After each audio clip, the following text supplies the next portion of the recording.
Alright, welcome back. Long time no see. Bas And Fro Fantasy Baseball Podcast. Fro in the house. You're never making it as a solo artist, man. It's okay. It's all about the contract. You pay me when I do it. Ching. Alright. Today, we're going to be looking at a mock draft done by the Fro Man. And we're going to be seeing how he perfected our 6-category strategy. Alright. Looking forward to discussing the 6 categories. How I did it, how I got there, how I did. Alright, let's get going. So, what do we need to know about this? A couple things up front is I'm drafting in my true draft position in my league. So I'm a 10-person league and I'm drafted in 10th. So I'm on the turn. So I got picks 10 and 11. So that's number 1. Number 2, I will tell you my picks in doubles, basically. Yeah, back-to-back. Back-to-back picks, yeah. All right, and also, are you going pitcher-based 6 category, hitter-based 6 category? I'm going all 5 pitcher categories plus stolen bases. All right. My classic. All right, perfect. Let's get going.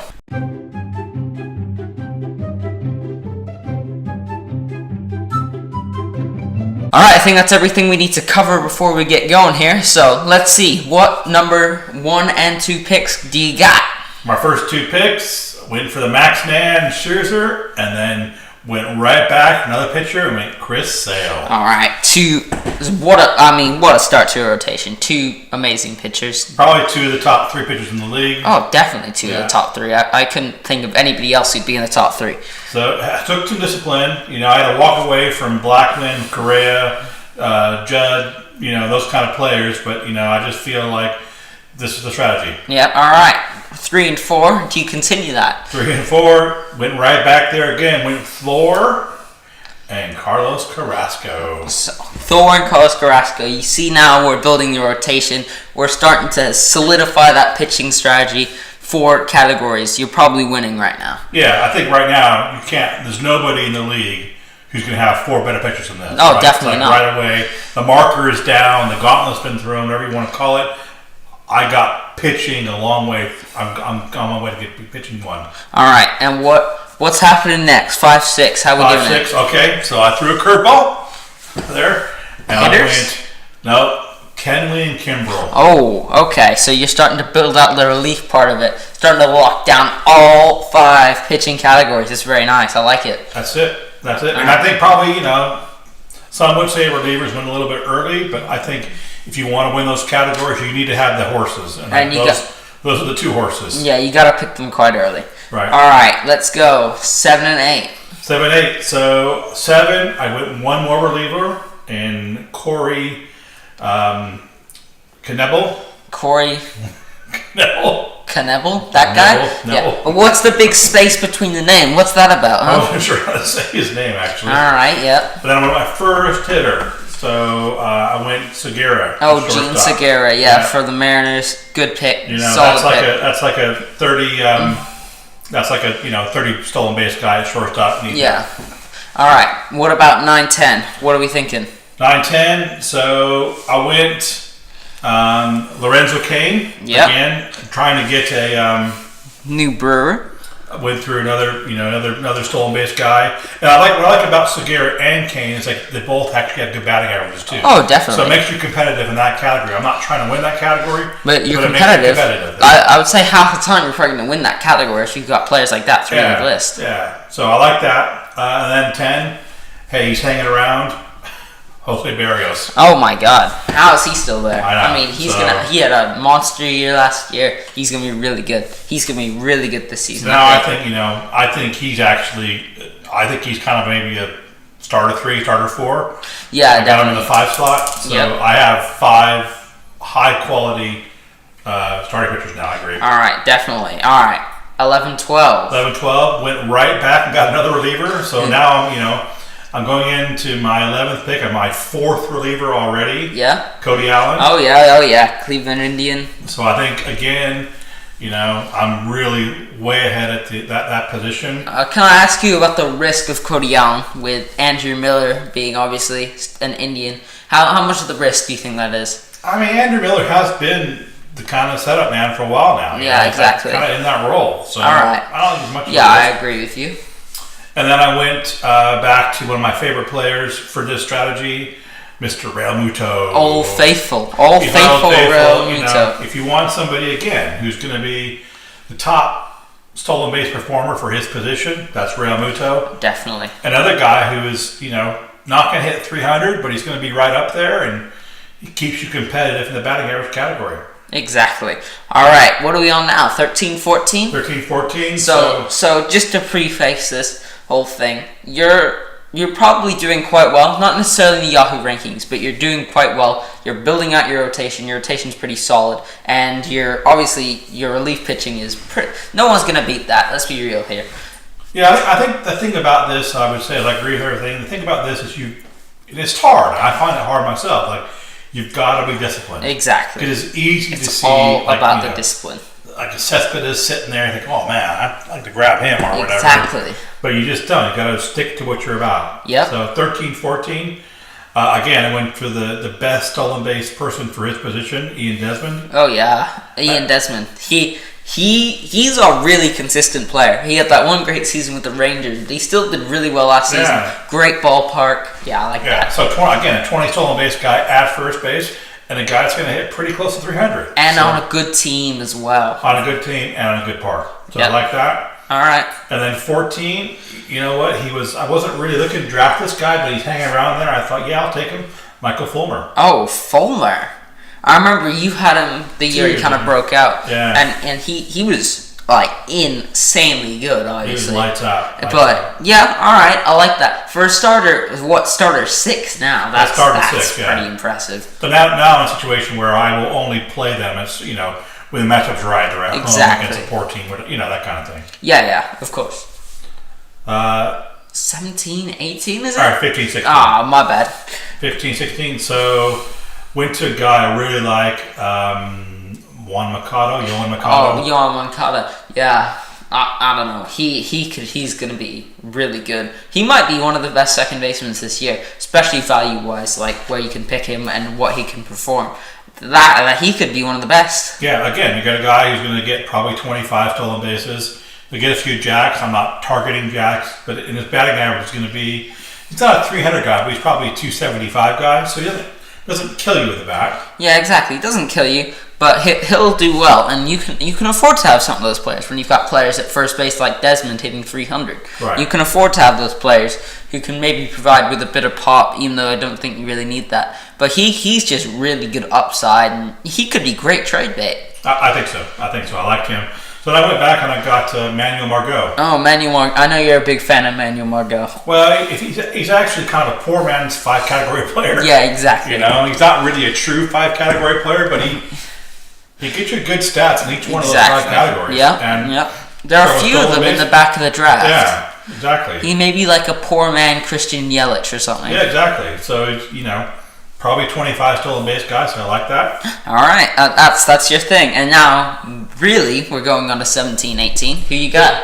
Again, for this strategy, one of my favorite players out there, Eduardo Nunez. Oh yeah, former Giant. We all know about him. There's a guy who's he's going to hit right around 300. He's going to hit right around 30 stolen bases. Yep. And he's got great eligibility right across, the infield and the outfield. So yeah, exactly. Handy guy to have around. Mm-hmm. And then I went through the dice a little bit this time. Went to Ronald Acuna. Oh, Ronald Acuna, I think it is. Yeah, something like that. Yeah, he's what, number 1 ranked prospect, right? Yeah. Baseball America, number 1. So yeah. So they got an 8 for the 18th round pick. I'm like, exactly. He may have appear for 60 days or whatever, but this guy could have a great back end of the season. He's a stolen base guy. And he could be a trade bait guy. Exactly. Perfect trade bait. All right, who you got next? It's 1920. Getting to the end. 2 guys I really like. 2 guys that is getting a lot of play in some of the kind of pre-draft publications out there.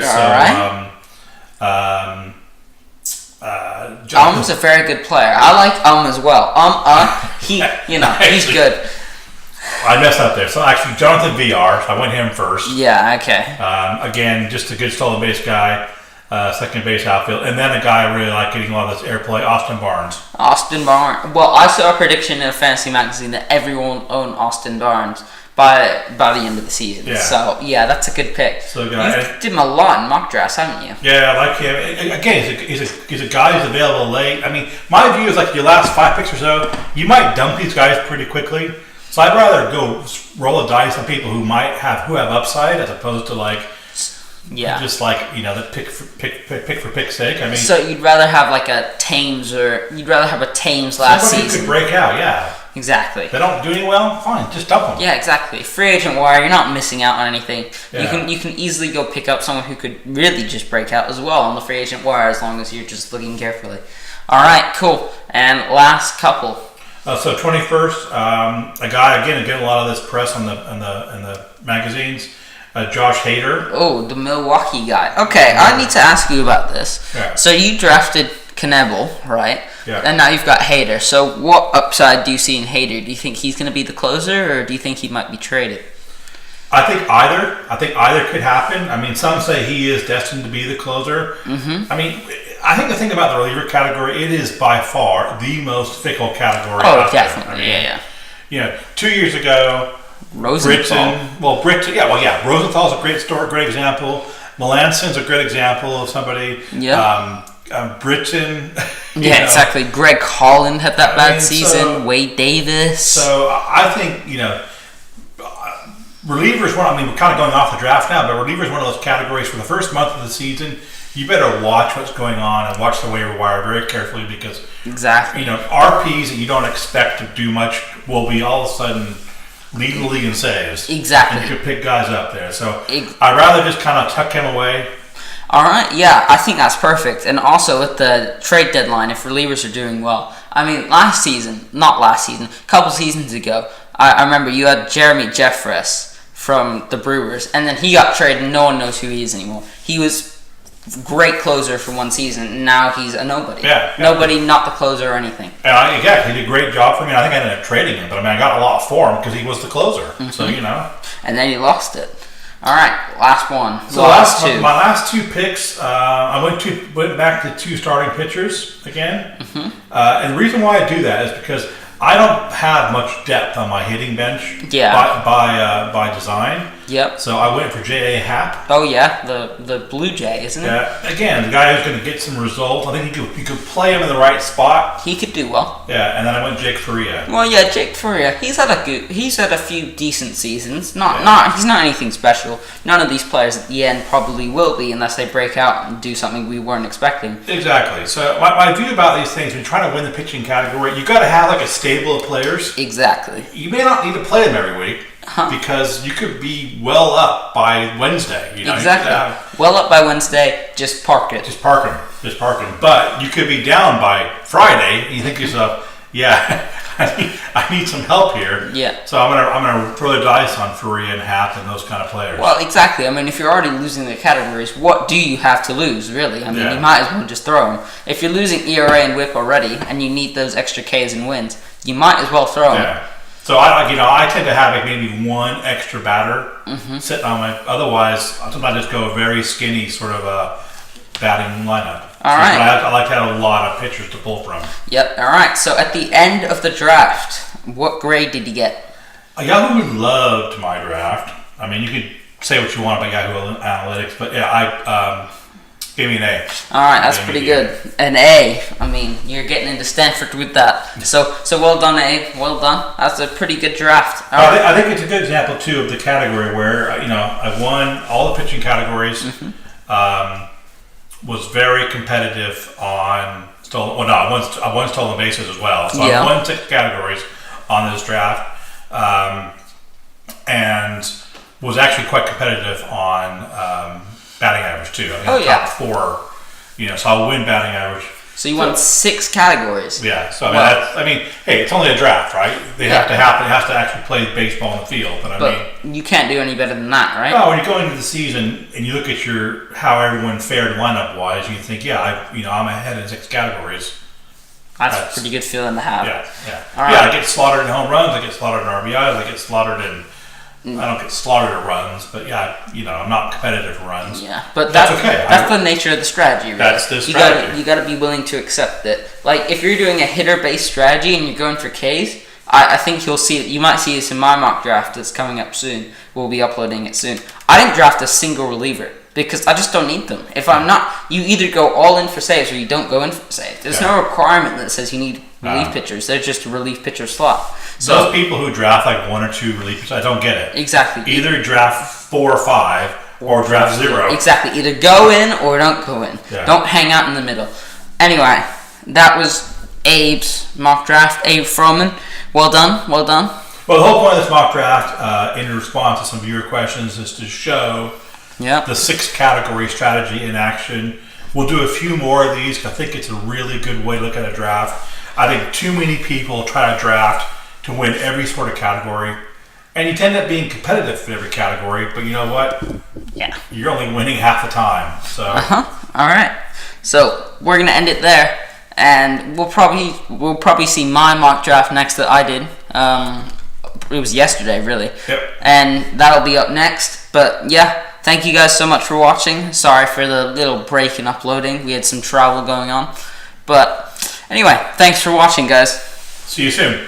Peace out. Fro's out of the house. All right, see you guys next time.